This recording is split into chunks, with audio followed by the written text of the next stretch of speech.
Boa noite, o premiere de hoje é de certo modo especial, vou considerar assim, já que marca a passagem dos 2 anos em que estamos no ar aqui na TCM, e eu resolvi vir até o Alto de São Manuel para comemorar esses 2 anos com o Walter Lin Lopes, que Walter Lin, eu considero que são muitas as pessoas que contribuíram para o sucesso do programa, evidentemente, mas não cabe no programa só a gente entrevistar todo mundo, né? Então por que não dessa vez escolher Walter Lin Lopes, até porque faz muito tempo que eu tento lhe entrevistar e não consigo por causa da sua agenda. Então, eu disse, agora não é possível que, pelo menos no programa que a gente vai preparar para, no ar, comemorar 2 anos, ele não atenda. Finalmente se atendeu.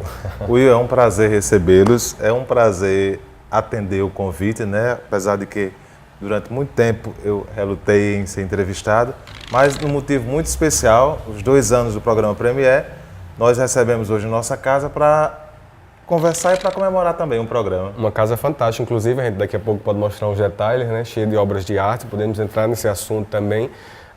Eu já começo com essa curiosidade, quando você usa a palavra eu relutei, por quê? Você sempre foi avesso a entrevistas, apesar de estar inserido, de certo modo, na comunicação?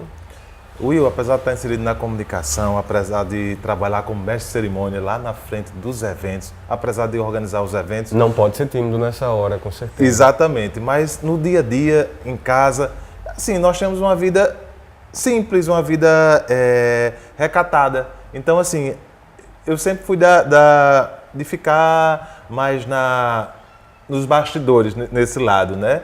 Nunca recebi nenhuma equipe aqui, outras propostas eu tive para...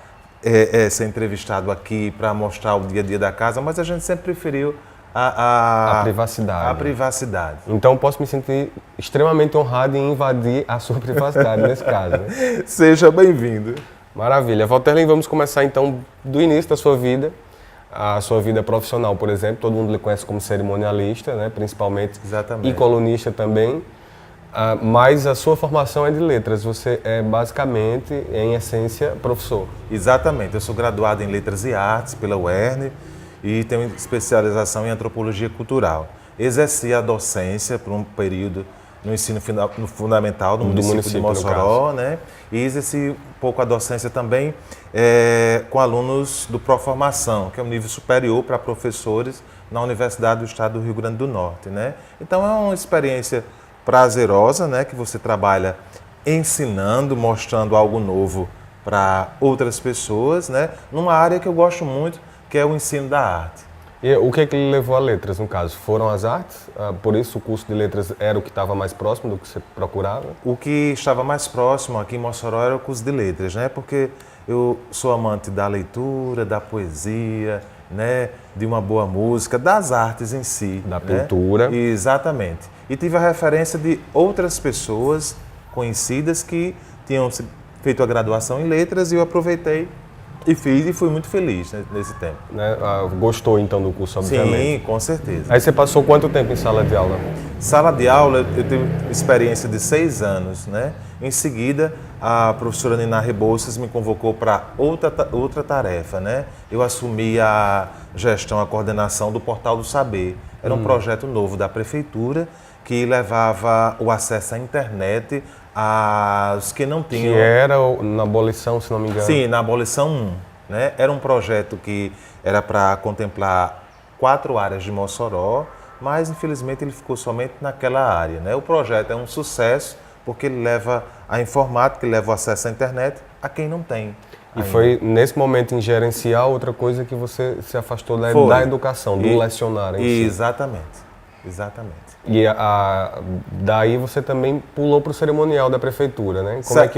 Foi sua primeira experiência com cerimonial, foi justamente essa andança dentro do seu emprego no município? Não, começou de antes. Na verdade, o trabalho como cerimonial, mestre de cerimônia, ele começou de uma maneira diferente, né? Eu fazia parte da equipe de liturgia aqui da paróquia de São Manuel, Padre Sato era o vigário, então ele convidou para fazer parte da equipe de liturgia na época e eu, como integrante da equipe, fazia as leituras nas missas, né? Tinha todo um calendário e Padre Sato ele tinha uma preocupação em formar as pessoas que atuavam nos movimentos pastorais da igreja, né?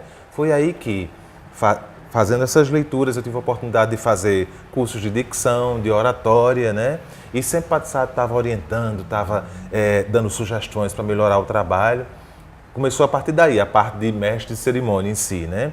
Na UERN, eu exercendo uma função administrativa, burocrática, né? Que é outra, para que fique claro, você também é concursado na UERN, né? Exatamente. Município e Estado. E Estado, exatamente. A Zélia Macedo Aronildes era chefe cerimonial na época, sabendo da minha habilidade, né, para a oratória, convidou para trabalhar como mestre de cerimônia. Aí daí continuou, né? Eu fui fazendo outros eventos, né? Aí você tomou gosto. Exatamente, tomei gosto, comecei a fazer cursos, né? A viajar para participar de seminários, de colóquios, né? E isso aí foi aumentando a experiência. Além do cerimonial institucional, né? Eu fui inserido também no cerimonial social, né? Casamentos, bodas, festas de 15 anos e outros mais. Você tem preferência, inclusive, ou o cerimonial, já que você tem que se expor, né? Tem muita gente lhe vendo naquela hora, então não sei se isso causa uma preferência de esse é mais difícil, esse é mais fácil. Tem os mais complexos, né? Eu tenho o prazer de trabalhar com todos, né? Do casamento aos 15 anos, ao empresarial, ao institucional. Cada um tem a sua especificidade, né? Daí, quando você é contratado, quando você é convidado para gerir, para coordenar determinado evento, é sempre uma nova aventura. É por isso que é prazeroso. Eu fiz alguns poucos, porque eu nunca gostei muito de fazer. Não gostei nesse sentido, como você colocou no começo da conversa, da timidez. Né, de você ser quieto em casa, ser tímido em casa. E na hora de trabalhar não pode. Certo. Né? Afinal, é o papel que você escolheu. E o cerimonial sempre me causou um certo pânico, assim, é muita gente para lhe ver. Apesar de ter muita gente assistindo, mas aqui só estamos nós, né? No momento que a gente grava. O cerimonial é inevitável. Você tem que enfrentar muita gente. Tem uma grande plateia e por mais que aquela plateia de 600 pessoas, de 100 pessoas, eles não entendam de regras, de protocolo, mas há sempre alguém... E que também não esperem que você esteja nervoso, para eles, quem está lá, está super comum. Exatamente. Né? Agora, Will, é interessante porque aqueles que formam a plateia, eles têm um olhar. Então, assim, eles gostam de criticar, eles gostam de observar, de pontuar, seja a roupa, seja o vocabulário, seja o texto complexo, né? Eu lembro muito do Dr. Milton, na época de reitor da UERN, né? Ele dizia, né, que as pessoas, né, da plateia, muitas vezes elas não entendem do protocolo em si, né? Mas o erro eles captam com facilidade. Exatamente. Né? O nervosismo do mestre de cerimônia, o nervosismo do chefe do cerimonial, né? O erro de protocolo na formação de uma mesa, né? A plateia, ele sempre capta. Você já passou muito por isso, eu imagino, então, de ter havido o erro ou o nervosismo, enfim, uma situação embaraçosa que você teve que consertar na hora. Sempre tem, né? sempre tem. É um ao vivo que não tem como. Exatamente, né? Você não tem como voltar, né? Mas você tem que ter jogo de cintura, né? Às vezes você tem que ter muita calma para resolver problemas assim bastante complexos no cerimonial. E aí, nesse caso, faz quanto tempo que você está como cerimonialista? Como cerimonialista, eu tenho a impressão que eu tenho mais de 15 anos nesse trabalho. Você já perdeu as contas? Já, sim. Aí você é aquele cerimonialista também que escreve o próprio cerimonial, ou você é contratado sempre para Pronto. conduzir só? Ou acontecem as duas coisas? 90% das vezes eu produzo todo o cerimonial, a partir do texto, o planejamento do evento, às vezes contratação de equipamentos, de pessoas para trabalhar no processo, né?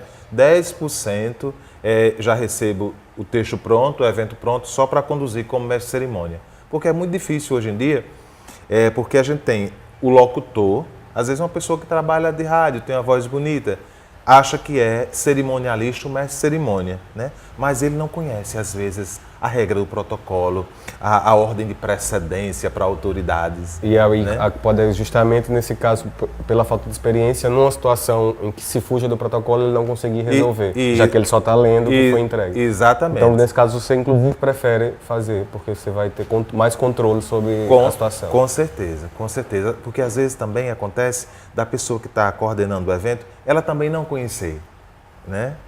Ela quer administrar, mas não conhece na íntegra. Perfeito, vamos conhecer mais um pouco sobre isso daqui a pouco, fazer o primeiro intervalo, Walter Lin, e a gente volta daqui a pouco aqui direto da sala de estar de Walter Lin Lopes, no Alto São Manuel. Até já.